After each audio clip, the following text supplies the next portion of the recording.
दुनिया के सबसे अहम ऊर्जा मार्गों में से एक स्ट्रेट ऑफ हॉर्मुज एक बार फिर वैश्विक सुर्खियों में है। ईरान ने मंगलवार को इस रणनीतिक जल डमरू मध्य में बड़े पैमाने पर लाइव फायरिंग सैन्य अभ्यास किया और कुछ समय के लिए जहाजों की आवाजाही रोकने की घोषणा की। यही वह समय था जब जिनेवा में अमेरिका और ईरान के बीच परमाणु मुद्दे पर बातचीत भी चल रही थी। स्ट्रेट ऑफ हॉर्मुज फारस की खाड़ी को गल्फ ऑफ ओमान और अरब सागर से जोड़ता है। यह समुद्री मार्ग उत्तर में ईरान और दक्षिण में ओमान के बीच मौजूद है। इसकी सबसे संकीर्ण चौड़ाई लगभग 21 मील यानी 33-34 किलोमीटर है, लेकिन वैश्विक अर्थव्यवस्था के लिए इसकी अहमियत कहीं ज्यादा बड़ी है। दुनिया के कुल तेल सप्लाई का लगभग 20% हिस्सा इसी रास्ते से गुजरता है। हालिया आंकड़ों के मुताबिक प्रतिदिन करीब 20 मिलियन बैरल कच्चा तेल और पेट्रोलियम उत्पाद इस जल डमरू मध्य से होकर दुनिया के बाजारों तक पहुंचते हैं।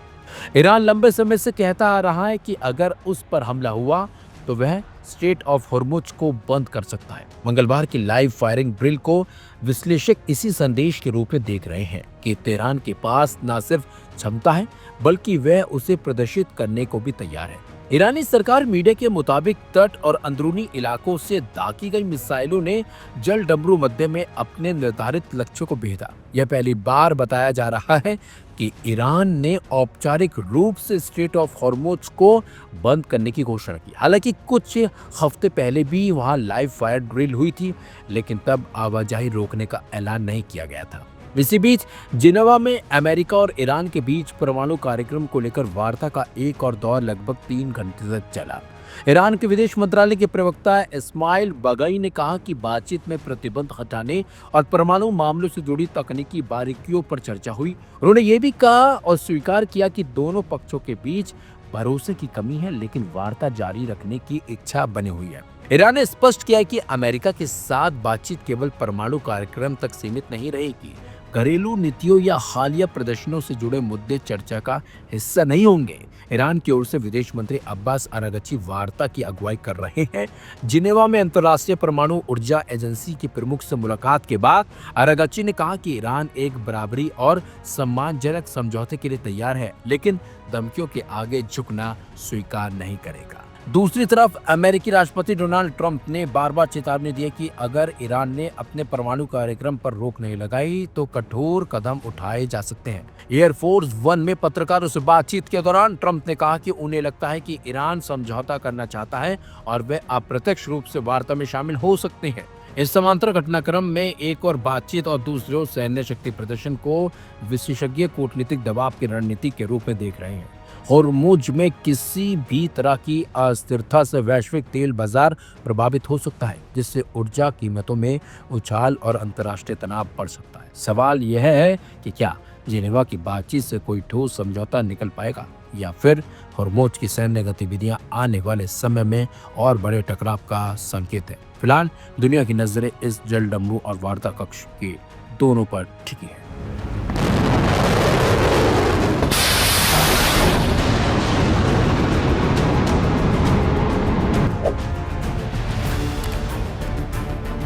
भारत ने अपने समुद्री क्षेत्र में ईरान से जुड़े 3 तेल टैंकरों को पकड़कर एक बड़ा राजनीतिक संदेश दिया है। पहली नजर में यह कदम चौंकाने वाला लग सकता है, क्योंकि भारत और ईरान के बीच ऐतिहासिक रूप से ऊर्जा और रणनीतिक सहयोग रहा है। लेकिन इस कार्रवाई के पीछे कई परतें हैं: अंतर्राष्ट्रीय प्रतिबंध, समुद्री सुरक्षा, कूटनीतिक संतुलन और आर्थिक हित। दरअसल जिन टैंकरों को पकड़ा गया है वे पहले से ही अमेरिका की ओर से प्रतिबंधित बताए गए थे। अमेरिकी ट्रेजरी के तहत काम करने वाले office of foreign assets control यानी कि OFAC ने इन जहाज़ों को ईरानी तेल के अवैध परिवहन और प्रतिबंधों से बचने के आरोप में ब्लैकलिस्ट किया था। ऐसे में भारत के सामने चुनौती थी, क्या वह अपने समुद्री कानूनों और वैश्विक वित्तीय व्यवस्था का पालन करे या फिर चुप्पी साध ले। भारत की कार्रवाई को केवल अमेरिका को खुश करने के नजरिए से देखना अधूरा होगा।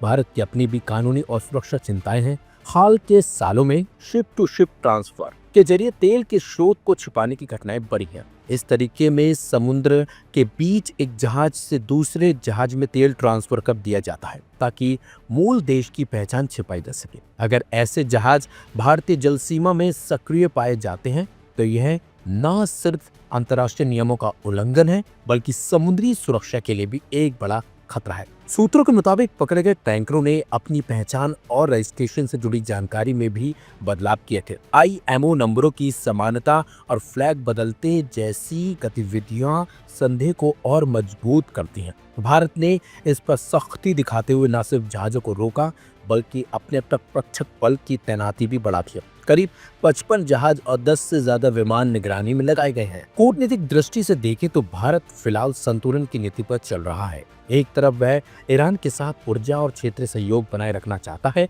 तो वही दूसरी तरफ अमेरिका के साथ उसके व्यापारिक और सामरिक रिश्ते भी अहम है। हाल ही में दोनों देशों के बीच टैरिफ विवाद में नरमी आई है जिससे रिश्तों में सुधार के संकेत भी मिले हैं। ऐसे समय में भारत किसी भी ऐसे कदम से बचना चाहता है जो उस सुधार को नुकसान पहुंचाए। हालांकि ईरान की ओर से यह कहा गया है कि पकड़े गए जहाजों का उसकी आधिकारिक तेल कंपनी से कोई संबंध तो नहीं है। यह बयान इस बात की ओर इशारा करता है कि संभवतः निजी ऑपरेटर या शेल कंपनियां प्रतिबंधों से बचने की कोशिश कर रही थी। आपको बता दें, अमेरिका की तरफ से ग्लोबल पीस शील्ड 1 और ग्लोरी स्टार 1 पर प्रतिबंध लगाया गया था। एजेंसी ने LSEG डेटा के हवाले से लिखा कि 3 में से 2 टैंकर ईरान से जुड़े हैं। इनमें अल जाबजिया साल 2025 में ईरान से जिबूती तक तेल लेकर गया था और स्टेलर रूबी पर ईरान का झंडा है। खबर है कि एसफॉल्ट स्टार अधिकांश समय चीन के आसपास यात्रा कर रहा था। कुल मिलाकर भारत की यह कार्रवाई किसी देश के खिलाफ कदम नहीं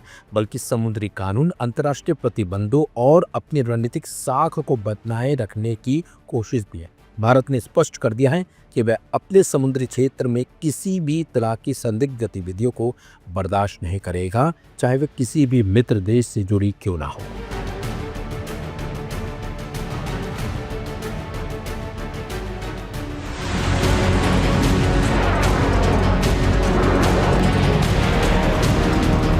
अमेरिका और दुनिया की दुखती रग जिसे इस बार जोर से दबा दिया है ईरान ने।